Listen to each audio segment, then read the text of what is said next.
Welcome to the Coach's Edge podcast. If you're checking us out on YouTube, what's up? Welcome. And it's been a little while since I did one on video as well, but I wanted to share with you some of the things that I'm working on with our youth basketball program that I'm directing this spring. And if you've been listening to the Coach's Edge podcast over the past couple months, you know that I was a coach and a director for a youth basketball program this winter, and we're keeping the ball rolling. We're keeping the ball rolling for a couple of reasons. One, first off, most of the players I work with are high school players. Probably the second most is junior high. But my degree is in elementary ed. I love that age group. And selfishly, my daughter's in first grade. And if you are a parent listening to this, you probably know what I'm about to say next. My daughter doesn't want to hear what I have to say about basketball when we are in the front yard trying to shoot some hoops. But when I'm coaching a group of kids, she is like the best listener of all of them. And she soaks everything up and she really applies the things that we're talking about. So I wanted to keep her involved. So we finished this youth basketball program a couple of weeks ago. We're keeping it up and running with just going once a week and keeping the kids playing. It's first through fourth grade. And I wanted to share with you some of the things that we'll be doing throughout these 4 weeks. I'm gonna take a little break and then we'll go for another 4 weeks. By that time, it'll be about summertime. I'll start my summer camp tour. So my hope is this can help you with some of your youth basketball camps. If you're a youth basketball coach, if you're doing any workouts and practices, that it can be beneficial for you to show you what some of the things are that I'm working on with my kids. So we have your 5 basic skills of basketball, right? You got your shooting, your passing, your ball handling, your defense, and your rebounding. And for the most part with kids this age, I won't spend quite as much time on the rebounding aspect. More so that'll be in some live play that we do. And we won't spend quite as much time on the shooting, although if you count finishing in there, then we'll do quite a bit of that. And we'll be talking about defense as well. But a lot of this age group, first and second grade, really working on a lot of the hand-eye coordination, a lot of ball handling, a lot of passing. When I say ball handling, I'm not just talking about dribbling. So that's where I want to dig into some of the things that we'll be teaching with our youth basketball program this spring. Number one, we will spend a ton of time pivoting. Say it again, pivoting. I can't believe when I will go and watch a high school basketball game and still see kids that can't pivot to create an advantage. They can't pivot to create some space. They can't pivot to get out of trouble. And my mind is blown. I can't believe that they haven't learned this at some point. And how did they become a varsity basketball player? And guess what? They're not winning, right? If you can't pivot, like kids will pick up the basketball, get in trouble, and I'll see them literally twist their hips and their torso to try to find a better angle to make a pass. And they won't pivot at all. It drives me nuts. And so I never want to work with a player who doesn't develop great pivoting skills and moving on from working with Kramer basketball. So we work on that every day. We'll work on a front pivot and a reverse pivot, which are more, you're kind of making more of a circular shape. We'll work on jab steps, and we'll also work on a front pivot and a back pivot. And when I say a front pivot and back pivot and how that's different from, at least in my mind, forward pivot and reverse pivot. I'm not saying these are the best names to use. You got better names to use them. Let me know. I'll start using them probably.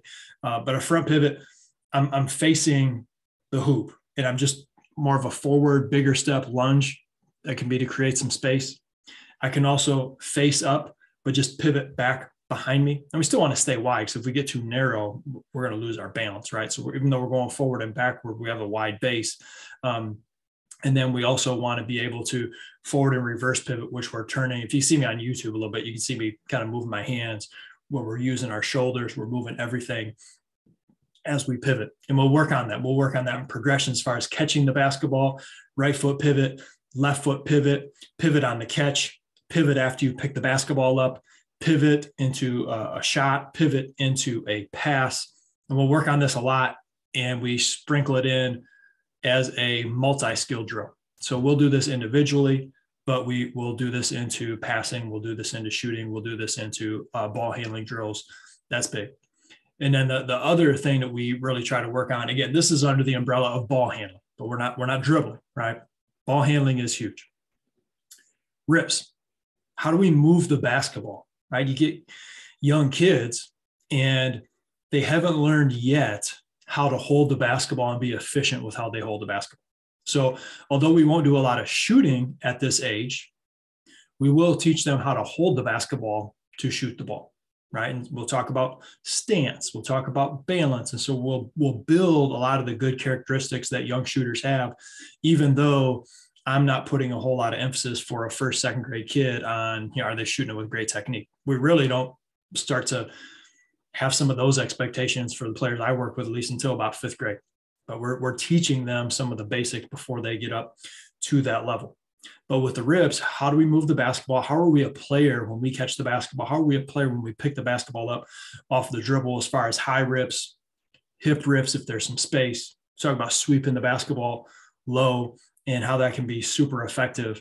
And again, this is something that if I'm watching a high school or a junior high game, I see kids that do not do this, never been taught it. There is a huge separation for those players. Those players are so far behind. Unfortunately, I don't think they have time to catch up, right? Because the things that we're teaching these kids at a young age, if they're in first and second grade and they understand how to pivot and they understand how to rip the basketball, they're passing people that haven't even begun yet, because they understand the important concepts of creating space, creating new passing angles, how to hold the basketball and be strong with it, so that as they get older, they get stronger. If they decide they like basketball and they want to keep playing, they're just going to be able to keep moving up with their skill level, because they've been taught some of these very basic things at an early age. So if we understand our pivoting and we understand how to rip the basketball strong, keep it protected, be a player, and then some basic ball handling drills. And there's a ton of drills to do, but the guide is, can we dribble with our right hand and our left hand? And can we move the basketball slightly around our body, right? If I'm really thinking like a first and second grade player. So can they do a V dribble where they're moving the basketball side to side? Can they perform a crossover dribble where they're changing sides with their hands? And do they have the ability to pound the dribble up and down, but hit some different spots? All right, so maybe I'll move the basketball a little bit and I bounce it in the front of my body. And can I bounce it outside of my right foot? And can I dribble left hand dribble, and the ball bounces inside of my left foot? Can I bounce it back over here? Now it bounces outside of my left foot. Getting kids comfortable handling the basketball in different locations, huge advantage for the young kids that have the ability to do that at an early age. And the whole time we're encouraging them to make mistakes, and we're making a lot of games out of this. And we're teaching in short sound bites, and we're getting them involved. Like when I say rip, I have them say rip. When I say pivot, I have them say pivot. When we say shot fake, we have the kids say shot fake. So they're learning some of the basketball terminology and getting used to some of those things as they're developing their skills. So if a kid can do those things stationary, okay, then we start to go on the move. And basic first, second grade ball handling on the move, right hand, left hand, changing speeds. Can they go, half speed, 3/4 speed, full speed with their right and left hand? Can they stop and go? Right. That's especially at the youth level. One of the best moves is just changing your speed, stopping and then going again. And then we'll start to sprinkle in, okay, dribble to this spot. Can you work on a crossover? Can you work on a crossover? Switching hands on the move. That's huge. So if we can cover some of those basics, and then off of the ball handling, we'll come back to pivots. We'll come back to jump stops. We'll come back to some of the rips. And then we'll also incorporate finishing and passing off of a lot of our ball handling drills. So we might have them perform some of these ball handling skills into a close shot around the basket, into a pass and a cut into a close shot. Like I said before, when it comes to finishing, we'll talk about holding the basketball more so than, the follow through and all that more detailed stuff. We'll get to that as they get older and as they get stronger. Another thing that we'll work on is our passing. We just want to teach the 5 basic passes: chest pass, overhead pass, bounce pass. But like I said, we'll incorporate some pivoting into these things, and we'll incorporate some movement without the basketball into this. So yes, we'll do some of this stationary, but to get the basketball in the wing, pass it to the high post, basket cut, and to be able to make that pass from the high post and make a bounce pass to somebody who's backdoor cutting or a give and go to the hoops. We're working on some of these different situations is really beneficial. And then from the defense standpoint, pretty basic here. We'll talk a little bit about stance, all right, being wide, and our hands out, active feet, active hands. We're really trying to hammer home. We're staying between our matchup and the basket. And we'll talk about the defensive slide is something that we do sometimes, but not all the time. And so I don't want to overemphasize every time we're playing defense, we're in a defensive slide, because then those kids end up sliding, think they're doing it right. The kid on offense just runs right past them, gets the ball, scores a layup, and that's our fault as coaches, right? So defense, we're incorporating slides, we're incorporating sprinting, we're incorporating change of direction. And overall, we're just emphasizing staying between our matchup and the basket for the most part at the first and second grade level, more than, all these body mechanics and positions. And as we go throughout our workout, like we'll go with these workouts, we'll go for an hour, which may not seem like very long, but when we have a first through fourth grade group, most of them are in first and second grade. An hour's plenty, right? Because they start to get tired, they start to space out a little bit. And so going for an hour is plenty of time for us. And we'll go skills for about a half hour, and we'll work on gameplay, small sided games, one-on-one games for about a half hour. So we're really going a 50-50 split. And during the skill time, we're still doing some competitions. We're still doing some games, but that's a very fundamental oriented time, teaching the game. And then the other 50% of our workout together, there is, 2-on-2, 3-on-3, 1-on-1. And we're really trying to teach some of the rules of the game at an early age. I was talking to some coaches and I was like, hey, can I have some advice on, your youth basketball development? And the biggest one that I got was really enforcing traveling and, the double dribble, getting kids to understand that at an early age. I already talked about pivoting. And this is what I'm talking about. It goes hand in hand, teaching kids to pivot and not letting kids get away with traveling. It's really hard to do.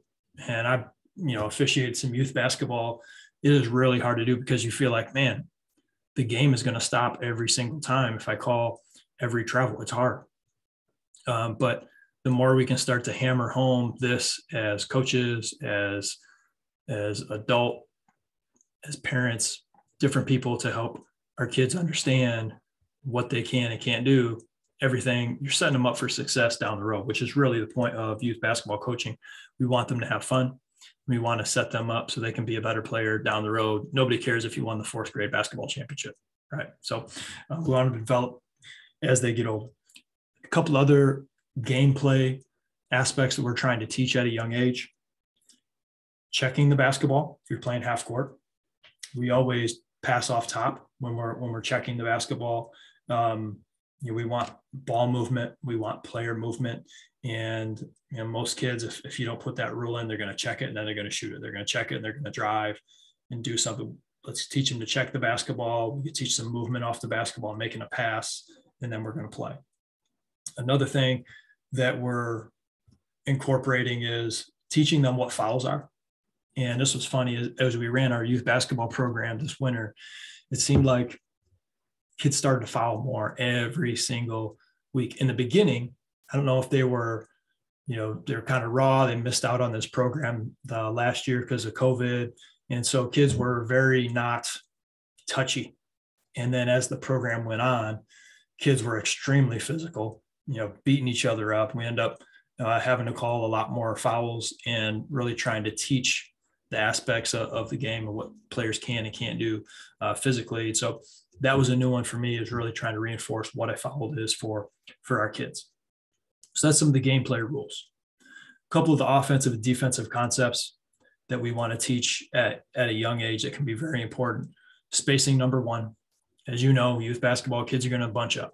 So the more we can teach them to space, now not spacing like your varsity players, because your first and second grader can't throw a pass. that far, right? And so spacing does look different. Your kids at the youth level are going to be closer because that just makes sense for how far they can pass, how much ground they can cover. But teaching them spacing and teaching them passing and cutting at an early age is huge. Not passing and standing, not necessarily passing and following, but passing and cutting is huge for team offense concepts. And then team defense concepts, we've talked a little bit about that already, but can they see the matchup and the ball? Are they staying between their matchup and the basket? And can they see the ball at the same time? And if we're doing those things, we're setting them up, in my opinion, especially for our first and second graders, for success. And this is going to be ugly. It's going to be sloppy at times. There's going to be some times where, man, are we getting there? But to me, it's the consistency of doing it, whether you're getting together once a week or twice a week, whatever that might be for your young players, they are getting it. And you look back and then you say, man, I can't believe how far we've come compared to where we started with some of these spacing aspects of the game. How much, we're teaching kids when we talk about finishing, getting up into close shots, teaching them to use the backboard at an early age, teaching them a good angle, around 45-degree angle, getting on the side of the basket to use the backboard, corner of the box for a lot of our kids is really helpful. And you look back and say, man, we have come a long way. We have gotten a lot better, even when it doesn't necessarily feel like it all the time. And that's rewarding for the kids, because as a young player, if they can leave your youth basketball program having fun and feeling like they got better at what it is they're doing, you've won. You've done it. All right, good job. And while we're instilling these fundamentals of the game and trying to make sure that everyone is having a good time, we really want to make sure that we're teaching some of the intangible aspects of the game. Those are the one things that are really the most important, right? You teaching hard work. Are you teaching communication? Are you teaching maintaining a positive attitude, playing with high energy, controlling the controllables, right? And if we can do that and really use basketball as a platform to help our youth to develop positive characteristics that are going to help them in their life and help them down the road while having fun, while getting better at the game. That's what we need more of in the basketball world. I don't think we need more basketball tournaments for third and fourth grade. We need more positive experiences for kids. We need less pressure from parents and coaches on winning. And we need to emphasize fun. We need to emphasize development. And we need to emphasize building the characteristics that are going to make these young people better people as they become older, as they become teenagers, as they become adults down the road. And that's the mission with everything that we try to do. And I always say, like, if you work hard, if you treat people well, and then with our basketball program, work hard, treat people well. And for us, we put a ton of attention to detail, right? You may do the same drill as we do. Chances are we're going to break it down a little bit differently. It's going to be a little bit more specific. And those players are going to have a little click in their mind of saying, okay, we're just doing this, or I'm doing this pivoting drill, but I know why I'm doing it. I know when I'm going to do it, and not just what I am doing, but teaching the why, the when, as well as the what, the how is, I think, a big separator for Kramer basketball, the camps that we run and the players that we work with, which is why I think we got a great return rate, and why we have a lot of success with the players and the teams that we work with as well. So I hope that you found this beneficial. I'll do another podcast or two as we go through the spring to give you an update on our spring basketball program with our youth players. It is new for me. Although my background is in elementary ed, most of the players that I work with are high school and junior high athletes. And we got some college and pro players sprinkled in here, and then some elementary players sprinkled in here. So this is somewhat new for me. And so I'm sure there'll be some bumps in the road Any feedback for youth basketball is welcome, is recommended. It's contact@kramerbasketball.com. And we're excited to get after it throughout the summer with our basketball camps and our basketball clinics and all the programs that we consult with through coachesedge.coach. If you're curious about that, if you found this part beneficial with some of the things that we work on throughout our spring youth basketball program, this pales in comparison to everything we give access to our coachesedge.coach members, from a full program development guide from first grade all the way through varsity, to some of the skills that we encourage players to develop and work on as they start to age and get older, and then how to break down some of these practices as far as different presentations we have, practice plan documents to help you stay organized and be more precise with what you're going to do. Because it's easy for us as coaches to have an hour with kids and then say, man, we didn't really cover what I wanted to. And I think part of the Coach's Edge, we can help you make sure that you're staying on task and getting the things done that you need to. So if you have questions about that, hit me up.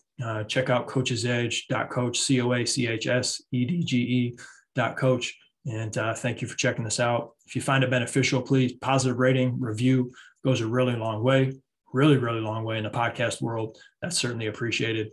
Thanks again for listening, watching on YouTube. Appreciate you. Get after it today.